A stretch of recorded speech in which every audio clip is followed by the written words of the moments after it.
El desvanecimiento, los desmayos y la pérdida de conocimiento es motivo para visitar al cardiólogo. Quédate con nosotros para que de manera profesional sepas qué hacer. El día de hoy nos acompaña el doctor Ricardo Allende, cardiólogo. Hola, ¿qué tal amigos de Plano Informativo? Bienvenidos a una cápsula más de Plano Médico. Como siempre es un placer darles la bienvenida y el día de hoy permítanme darle la bienvenida a nuestro invitado, el doctor Ricardo Allende. Yo creo, doctor, que ya le vamos a dar aquí una tarjetita de Plano Informativo, una credencial como nuestro cardiólogo de cabecera. Muchas gracias por la invitación, un honor estar aquí con ustedes, gracias. Vamos a hablar de un tema muy interesante como siempre. Si ustedes han visto, es algo muy común, los desmayos, la pérdida de conocimiento.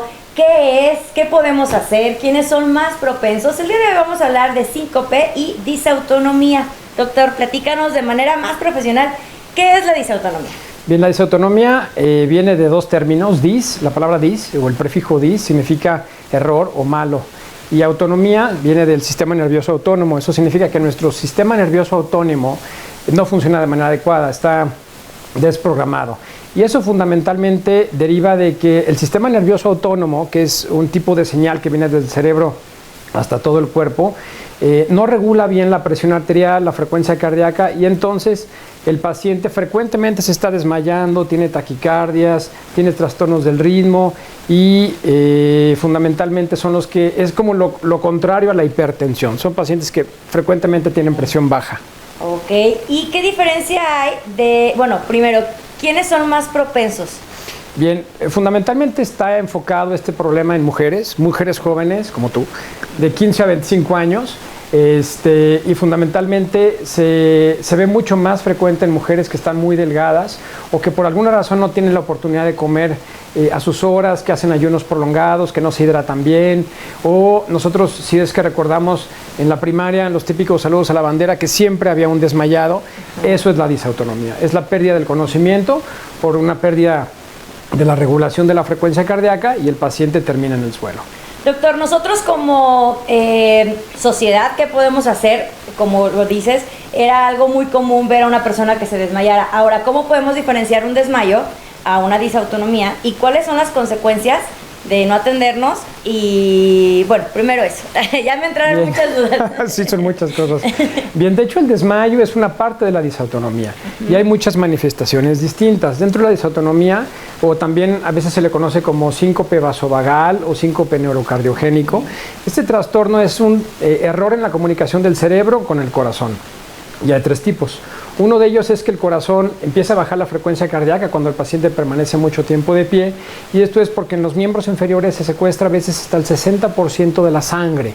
Entonces, si tú tienes más o menos como, digamos, 3,5 o 4 litros de sangre circulando, pues cerca de 2,5 litros van a estar secuestrados en los miembros inferiores por estar mucho tiempo de pie, y el corazón no tiene la capacidad para regular, baja su frecuencia cardíaca y te desmayas. El segundo tipo es que la frecuencia se mantiene bien, pero la presión arterial está constantemente baja. Entonces está el paciente, digamos, con unas cifras de presión 90-60 o pues unas cifras abajo de 100 milímetros de mercurio, la más alta, que se llama sistólica. No alcanza a mandar sangre suficiente al cerebro y el paciente termina desmayándose. Y el tercer tipo es uno mixto, es una mezcla de ambos, tanto la presión baja como trastornos en la frecuencia cardíaca.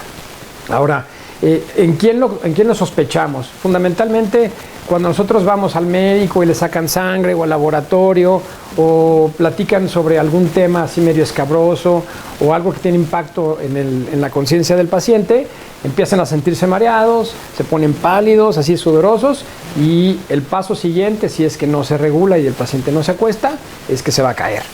Entonces es bien fácil detectarlo, y hay específicamente dentro de los estudios diagnósticos, el estándar de oro se llama prueba de inclinación. Es una prueba arcaica, así medio medieval, en donde el paciente se pone en una mesita, la mesa se inclina como a unos 60 grados y se vigila la presión arterial.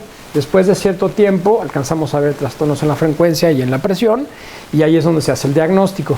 Sin embargo, también estudios como un electrocardiograma, como también, por ejemplo, el Holter, que es un monitor de la frecuencia cardíaca, y los monitores de presión arterial también son pruebas que pueden ayudar al diagnóstico.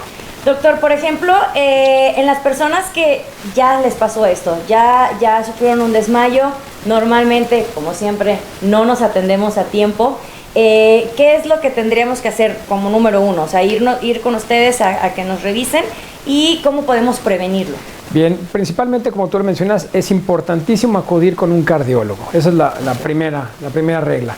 Ahí una vez que se hace el diagnóstico, nosotros bien fácil el tratamiento del paciente es que le incrementamos el agua y le incrementamos la sal en el consumo diario. Todos tenemos como vetados la sal porque es muy mala y porque hace ciertas cosas, pero en este caso, este grupo de pacientes es lo contrario a los hipertensos. Ellos requieren de la sal para poder fijar el agua dentro de los vasos sanguíneos y para poder mantener una buena presión arterial y una buena frecuencia cardíaca. Si no lo hacen, se van a estar desmayando. La segunda cosa, sobre todo en aquellos pacientes que están corre y corre o que no alcanzan a desayunar o que hacen ayunos prolongados desde las 7 de la mañana, por ejemplo, hasta las 2 de la tarde, perdón, ellos deben de comer colaciones frecuentemente, a mediodía y también a media tarde, y de esta manera se mantiene el flujo ahí de sangre pues más o menos estable. Entonces, esas dos estrategias, tanto líquido como alimentación, son puntos clave. Que es súper sencillo, sobre todo como ya escucharon a todas las mujeres jóvenes, ahí hay que poner puntual atención con nuestra alimentación para prevenir, que es la principal intención de este programa y de tener invitados como el doctor Ricardo Allende, que siempre está aquí al pendiente de todos nosotros los potosinos para prevenir este tipo de cosas. Doctor, te agradecemos muchísimo. ¿Cómo te podemos encontrar? Bien, muchísimas gracias. Me pueden encontrar en redes sociales como Ricardo Allende o Doctor Ricardo Allende, tanto en Facebook como en Instagram.